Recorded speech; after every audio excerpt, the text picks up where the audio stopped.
안녕하세요. 저는 정치외교학과 22학번 이혜우입니다. 저번 중간고사 때 롤즈의 차등의 원칙에 대해 설명하며 이를 한국 사회 문제에 적용시켜 보았는데요. 이번에는 롤즈의 정의론에 기반하여 작성된 목강수 교수님의 정의론과 대화기라는 저서를 읽었습니다. 그리고 이 저서 속 2장 차등의 원칙 이론에 대해 마이클 샌델의 입장이 되어서 한번 비판을 해보려고 합니다. 먼저 정의론과 대화하기 저서를 짧게 살펴보겠습니다.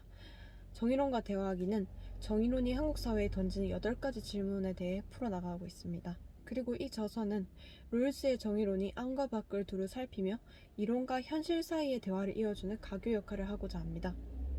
여기서 안은 롤스 정의론의 내적 논의와 출간 이후 진행된 이론적인 논쟁과 고찰을 반영한다라는 의미이며, 밖은 고전인 정의론이 21세기 현대 한국 사회라는 맥락과 어떻게 대화할 수 있느냐는 문제의식을 담고 있다는 의미입니다. 그리하여 이 저서는 안과 밖의 관점을 체계적으로 담고자 현대 한국 사회의 문제와 관련된 윤리적 주체인 대학 입시와 교육, 기후변화와 환경, 갑질과 자존감, 부동산과 주거, 세월호와 국가, 여성주의와 가족 등에서 제기되는 자유와 공공성, 교육, 기후변화, 경제적 불평등과 기본소득, 가족 등의 문제의식을 기존 논쟁 속에 담았습니다. 저는 이러한 이론들 중에서 경제적 불평등과 기본소득 파트인 즉 차등의 원칙에 대해서 이야기를 나눠보려고 합니다. 정의론과 대화하기 속 차등의 원칙에 대해 설명해 보겠습니다. 이 차등의 원칙 파트의 부제는 기본소득은 정당화될 수 있는가? 이며, 저는 부제 속 롤스의 재산 소유 민주주의 논의가 기본소득을 효과적으로 정당화할 수 있는 부분에 대해 이야기해 보려고 합니다. 이는 롤즈의 차등의 원칙을 3가지 근거를 들어 최소치 보장을 전제로 최소 극대화 규칙 추구를 포함하는 분배 원칙이라고 해석합니다. 첫째는 차등 원칙이 최소치 보장과 관련된 박애의 정신을 담고 있기 때문이다라고 얘기를 합니다. 롤스에 따르면 박애는 사회적 존중감을 어느 정도 동등하게 갖게 하는 사회적 연대감과 시민적 우애를 의미합니다. 따라서 이러한 박애의 의미를 담고 있는 차등 원칙은 불운한 사람들이 경쟁에서 뒤처지도록 내버려 두는 업적주의적 사회가 되는 것을 방지합니다. 차등의 원칙이 갖는 이러한 박애의 의미를 담지하게 하는 방식 중 하나가 바로 이 최소치 보장을 전제하는 것입니다. 둘째는 차등의 원칙이 최소치 보장을 전제하는 배경적 제도와 관련되기 때문이라고 합니다. 롤스의 차등의 원칙은 이론상으로 적게 혜택을 받는 이에게 사소한 이득을 주는 대신에 무한히 큰 불평등을 허용할 것으로 보이긴 하지만, 실제로는 사회적 최소치를 설정하는 배경적 제도를 인해서 소득과 부의 불평등이 과도하게 하지 않게 하기 때문입니다. 마지막으로 3번째 근거는 차등 원칙의 조건인 정의로운 저축의 원칙이 최소치 보장을 전제하기 때문이다 라고 얘기를 합니다. 롤스의 정의로운 저축의 원칙은 동일 세대에서 적용되는 분배 정의인 차등의 원칙을 세대 간 맥락에 적용한 것입니다. 즉 현 세대와 과거 세대, 그리고 더 나아가서 미래 세대까지 이야기를 할 수 있을 것입니다. 또한 정의로운 저축의 원칙은 과거 세대와 현 세대의 최소치를 보장하려는 규제로도 해석할 수 있습니다.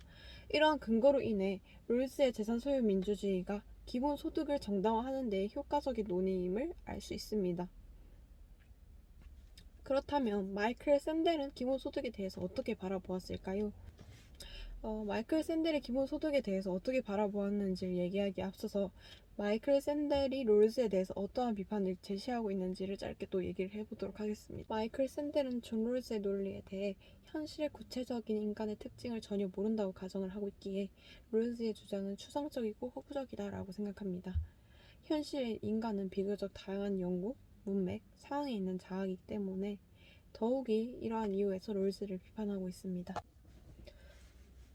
그렇다면 다시 돌아와서 마이클 샌델은 기본소득에 대해서 어떻게 바라보고 있는지에 대해 다시 얘기를 해보도록 하겠습니다. 마이클 샌델은 롤스의 기본소득에 대해 긍정적인 입장을 보이면서도 일부 비판을 제기하기도 하였습니다. 먼저 샌델은 기본소득이 보편적인 기회 제공과 불평등 감소, 그리고 인간의 존엄성과 자유를 보장하는 데 큰 역할을 할 수 있다고 주장하였습니다. 기본소득을 제공하면서도 사회적 자본의 가치를 부각시키고 소기업과 개인 창업에 대한 자원도 제공할 수 있기 때문이라는 점에서 긍정적인 입장을 보였습니다. 그러나 그와 반대로 샌델은 기본소득에 대한 일부 비판도 제시하고 있었는데요. 그에 따른 근거를 세 가지 정도 이야기를 해보도록 하겠습니다. 첫째, 기본소득이 전반적인 예산에서 어디서 나올지 모른다는 불확실성이 존재한다는 것입니다. 둘째, 기본소득은 직장을 떠나 일하고자 하는 사람들을 능동적으로 유인하는 작용이 약할 수 있다고 얘기합니다.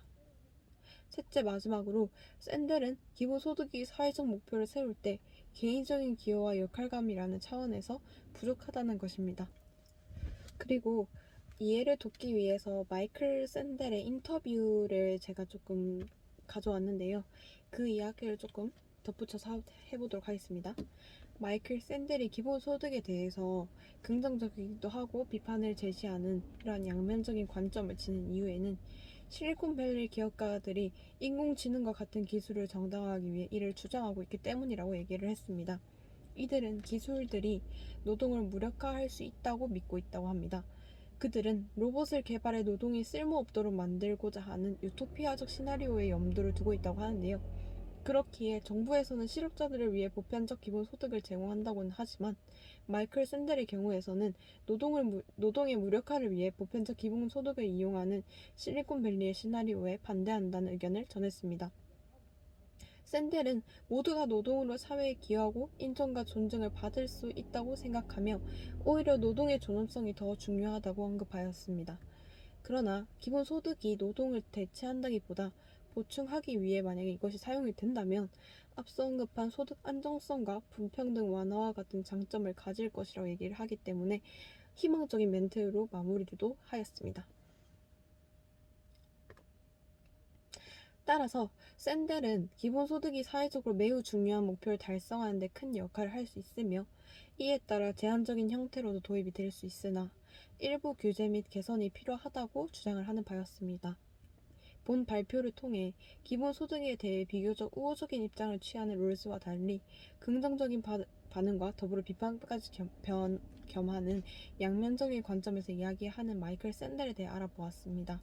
참고로 존 롤스의 경우는 존 롤스는 기본소득에 대해 본인 스스로 분명한 입장을 표명하진 않았으나 다만 존 롤스가 주장한 무지의 베일 뒤에 합의된 질서 정연한 사회에서 구현된 기본소득 형태나 제가 오늘 언급한 재산 소유 민주주의 이론에서 기본소득제를 정당화하는 이론이 존재하기에 현재 우리에게 이러한 답안을 낼 수 있는 참조를 제공해 주었습니다. 이상 부족한 발표를 들어주셔서 감사합니다. 발표를 마치도록 하겠습니다.